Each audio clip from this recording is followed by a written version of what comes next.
that as opposed to looking at that. I think it'll help USM because that's a big number that's coming off of their bottom line, but I think more importantly, that will actually help us better clarify and for you better be able to see what's going to our students and what we need to ultimately make them successful as that student population grows.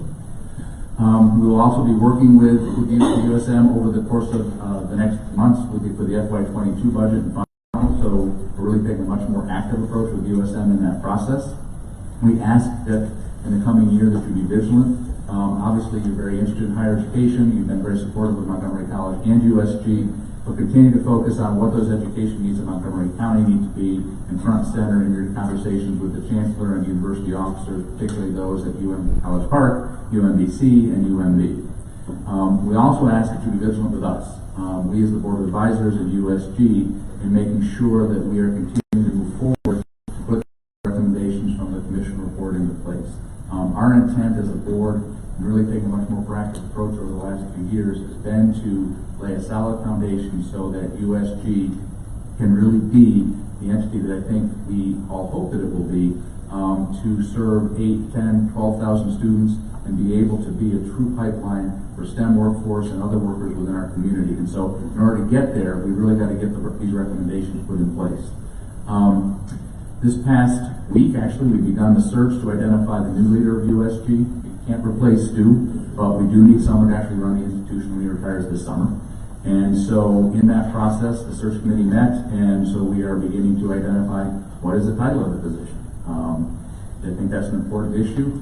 We've heard from a number of folks that the title of executive director is not really something that happens in the academic world. And so how do we make sure that this position is titled so that people in the community understand the role that this has within the system, within USG and within the community, and also make sure that within the system, there's a title that makes sense and people understand how that works. And so we're working on doing that. Again, what are the roles and responsibilities of this position to make sure that we can bring all the programs that we need and the decisions that can be made to support our students. And then again, what's the governance model and where does that fit with broader system offices and how do we engage with our partner institutions?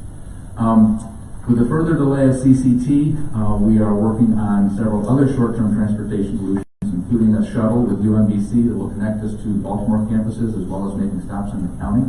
And so we're trying to address that. As many of you know, even where we're currently situated, without the CCT, it's not an easy place to get to. In fact, it can take many of our students more than an hour to get there, to get to the USG campus from the Shady Grove Metro. And so we've got to begin to come up with some better solutions in the short term. We're also working with the county and with the system to begin to focus on increased research capacity in the county. We know that increasing our research presence in our community is going to help us grow our economic base, and so we know we have the partner institutions that are there. The question is now, how do we begin to expand those efforts and link those efforts back to our business community to be able to grow and commercialize more technologies for further enhancing our economy. And at this point, again, just extending my thank you to each of you. I want to turn the microphone back over to Stu. This is the last time he'll get to address all of you in this capacity. I know that many of you will still have conversations. We'll continue to do that over the course of the next few months.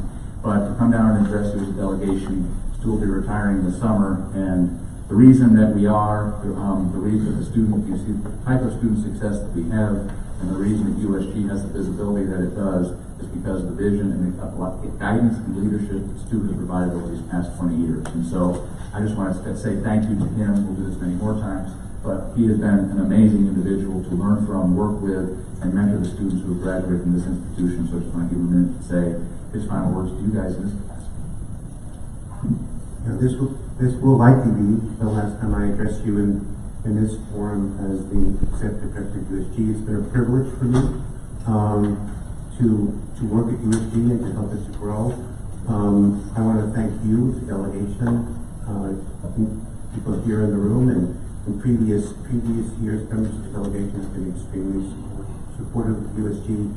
Been very important representing part of our community voice in supporting the growth of USG, and the evidence of that is this fabulous new STEM building that is just opened and will provide many opportunities for students to get degrees in STEM and take the jobs that are out there in the community.